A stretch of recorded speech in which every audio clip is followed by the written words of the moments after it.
Et donc si tu as des petits problèmes digestifs, c'est pas qu'une question de génétique ou de variabilité interindividuelle, c'est aussi une question de, à un moment donné, si tu es dans un état de stress important, ton système nerveux central, il est pas dans un mode digestion. Au niveau du système nerveux, tu as deux modes. Tu as le système nerveux sympathique et le système nerveux parasympathique. Le sympathique, c'est celui qui gère des choses quand tu es stressé. Donc quand tu es devant un ours dans la forêt, tu veux te barrer en courant parce qu'il y a l'ours, normal.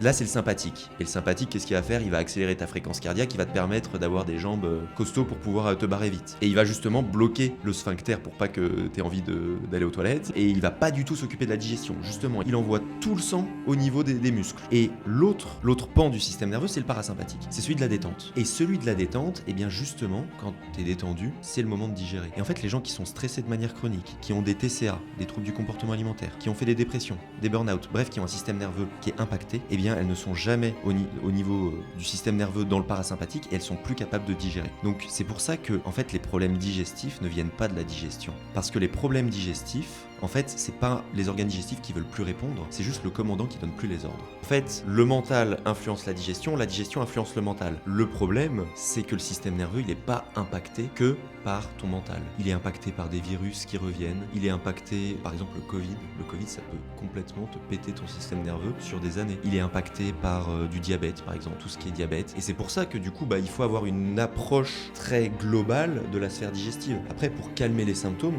il faut pouvoir agir sur la digestion. Mais pour vraiment gérer à plus long terme, on dépasse vraiment le cadre de la digestion. Donc en fait, je suis spécialisé en digestion, mais il faut connaître un peu le reste pour pouvoir gérer les causes à long terme.